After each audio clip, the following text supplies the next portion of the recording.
If you are a huge Pittsburgh Steeler fan like myself, then you will be quite familiar with our next guest. Ryan Shazier was a member of the Pittsburgh Steelers when on December the 4th, 2017, he suffered a critical football injury that would forever change his life. He has a new book out called Walking Miracle, and he joins us now to share his story and to tell us how his faith, positive thinking, and passion for football brought him back from paralysis and helped him find purpose. Ryan, welcome to Hope Today. Thank you so much for having me. What a joy it was to see you walk up here on the set. Yeah, it's truly a blessing. Like you said, people didn't think I would make it to this point. Doctor said I had less than 20% chance to walk, but I just show you the power of God and how you can overcome anything and just the power of positive thinking. So I'm just truly excited to be here and be able to walk on the stage. There's this theme song that the whole country knows. Dun, dun, dun, dun, dun, dun, dun. You know, it's Monday Night Football. And you're either at the game or you're at the house. Nobody goes out in the whole city, right? We're all tuned in to Monday Night Football, NFL, who's playing. Will you take us to what it was like that day in 2017? What was the energy like when you walked out on the field? What was happening that day? When did you get up? What were you thinking? So Monday Night Footballs and Sunday Night Footballs are probably some of the biggest games of the week. So guys really playing for those. Some guys love them, some guys hate them. I love them because you're the only person on TV. Some guys was like, I want to get home early. But to me, it's so much energy when you have a Monday night, Sunday night type of game because you know you're going to get the best from each team that's playing.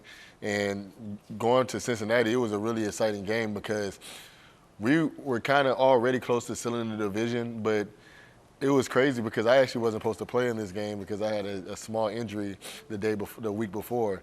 And I just was so repped up and turned up for the game, I decided to play. And it was an awesome experience. It was an awesome game.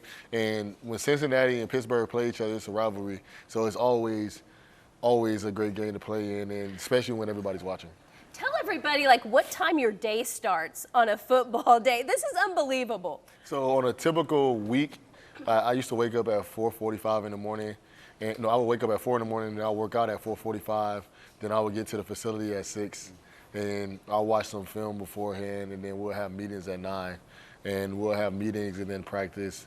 After practice is over, I would do some type of rehab just to make sure my body is healthy so I can play in the game.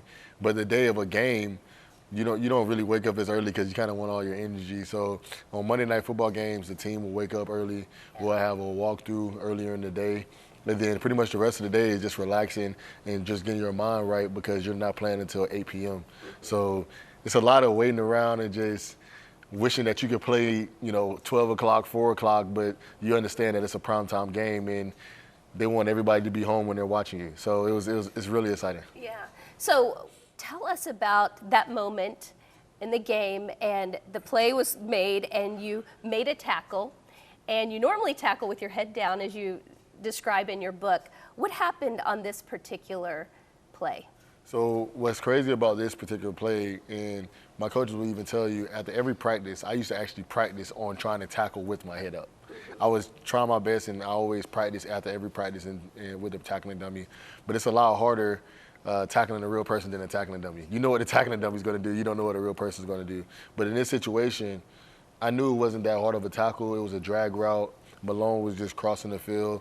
And I told myself, this is actually a pretty easy tackle to make. This isn't a hard tackle to make. A linebacker with a receiver doing a drag route, that's almost a guaranteed tackle. In the situation, the NFL is trying to implement rules about safety.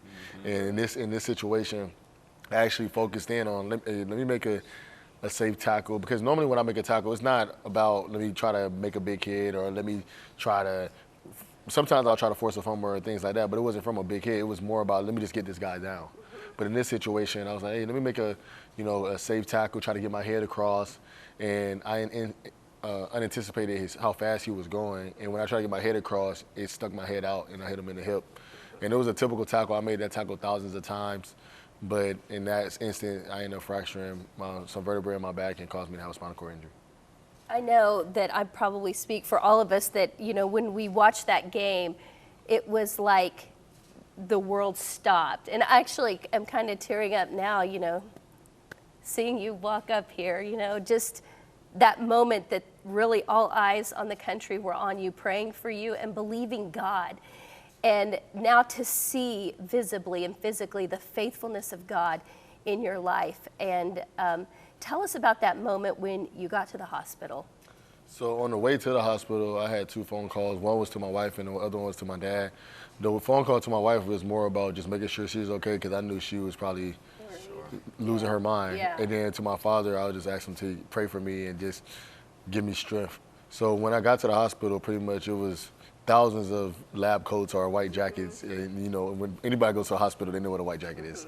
So basically it was 1,000 people in the room, and I couldn't even see pretty much to the wall because there was so many doctors in there at the time. And when I was there, they did a few tests on me, and after they did a few tests, they was just trying to see how I would do and how I react. And I was doing pretty well. I was actually having a little bit of movement at the beginning, but then after a while, it started to slow down again, and the doctors had to make a decision if they wanted to keep me in Pittsburgh or take me to Cincinnati. You know, take me to Cincinnati. Yeah. Take me from Cincinnati, sorry.